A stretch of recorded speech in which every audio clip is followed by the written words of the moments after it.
Hey everyone, and welcome. Today we're going to dive into what it really means to provide holistic, person-centered care for older adults. We're looking past the medical charts to see the whole person and figuring out how we can truly honor their dignity, their independence, and their well-being.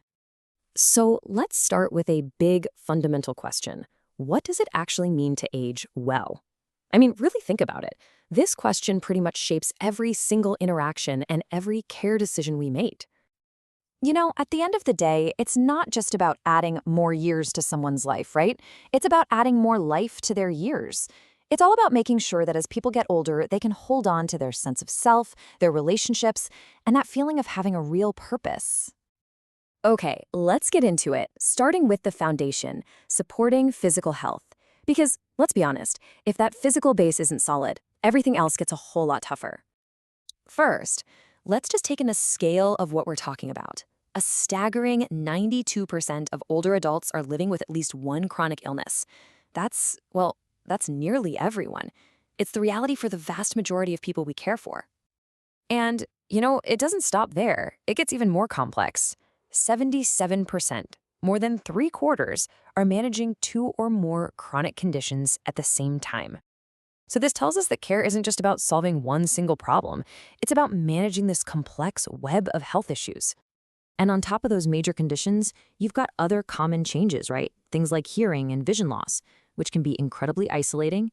Then there are health disparities, which means some communities face these hurdles earlier and more intensely. And, naturally, the need for a little help goes up with age. But what's amazing? Despite all of this, most older adults still say their health is good. That's just a testament to human resilience right there.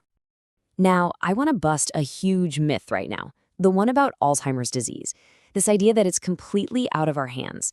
Well, the truth is, a lot of the key risk factors are actually modifiable. We're talking about things like inactivity, smoking, high blood pressure. These are things we can change, which gives us way more power than we might think. So what does being active actually look like in practice? Well, the guidelines are pretty clear. The main goal is 150 minutes of moderate aerobic activity every week. Think something like a brisk walk. Then you want to add in muscle strengthening a couple times a week. And this one is so important, activities that work on balance to help prevent falls. And here's how you actually make that happen. The absolute key here is adaptability. You don't have to go out and run a marathon, just start with what you can do. Even if it's exercises from a chair, that counts. The goal is to mix it up, keep it interesting, and always remember, any movement is a win. Okay, so we've built up that physical foundation. Let's shift gears now and talk about emotional and social needs. Because honestly, they are every bit as critical to a person's overall health. This is such a powerful idea. We often think of having a social life as, a bonus, something that's just nice to have. But the science is crystal clear. Having meaningful social connections is as vital to our health as a good diet or getting a regular exercise. It's essential. This brings us right to this concept of successful aging. It's this bigger, more holistic view. It defines a good later life not just by how long it is, but by its quality, by happiness, a real sense of purpose, and those deep, meaningful relationships. Just look at the contrast here. It is so stark. Isolation is physically and mentally corrosive. It actually weakens our immune systems and speeds up cognitive decline. But connection, it does the exact opposite. It's protective. It literally boosts brain function and helps us build resilience against stress. It's night and day. So what are the pillars holding up this emotional well-being? Well, first, you've got autonomy, that feeling of being in control, of making your own choices. Second, meaningful relationships that are built on trust. And third, just regular social interaction to keep the mind sharp and spirits up. And here's the how-to. It's not just one thing. It's a whole strategy. You encourage hobbies, you use technology like video calls to close the distance, you actively get family involved, and you never forget about professional resources, like senior centers, which are literally designed for this stuff. Okay, now let's make this super practical. Theory is great, but caregiving happens in the real world, right? And in the real world, you constantly have to balance someone's deep desire for independence with the very real need for safety. So, picture this. You're with Mr. Davis. He wants to walk to the bathroom by himself. The thing is, he just had a fall, so your alarm bells are going off. but he really values his independence. This is one of those classic, high-stakes moments in caregiving. What do you do? Here's the playbook. Step 1, assess the risk. Is the floor clear? Is he looking steady? Step 2, lead with empathy. Show him you get it. Validate his goal. Step 3, collaborate. Don't just give an order, offer a choice that protects his dignity and keeps him safe.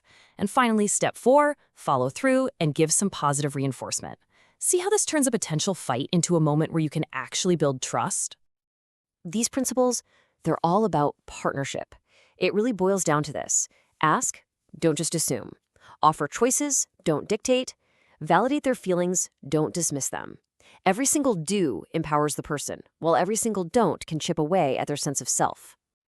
Okay, that was a lot of information, I know. So let's do a quick rapid-fire quiz to see what really stuck with you. Ready? First up, what's that magic number for weekly moderate aerobic activity? Question 2. We talked about how absolutely essential social connection is. So what's one of its biggest health benefits? Number 3. True or false? There's not much we can do to change our risk for Alzheimer's. Okay, let's go back to that scenario with Mr. Davis. When you're trying to balance independence and safety, what is the very first thing you should always do? And last one, number 5. When things like not being able to get around easily or not having a car get in the way of seeing people, what do we call those kinds of obstacles? All right, time for the big reveal. Let's see how you did. The big takeaways are that 150 minutes is that key number for activity, and that Alzheimer's risk is definitely modifiable. That's a false one. Feel free to hit pause here and look over the rest. So, how'd you do? Okay, let's bring it all home. I want to boil everything we've talked about down to 3 essential keys. 3 things you can focus on every single day to provide truly dignified, whole-person care. Here they are. If you remember nothing else, remember this. 1. Offer meaningful choices, even really small ones. 2. Actively listen. Don't just hear the words, listen for the feelings behind them. And 3. Fiercely protect their privacy. These actions are the absolute bedrock of trust and respect. So, I'm going to leave you with this one question to think about. After everything we've covered, how are you going to take these ideas and apply them to honor the whole person in your care, starting today? Thanks so much for joining me.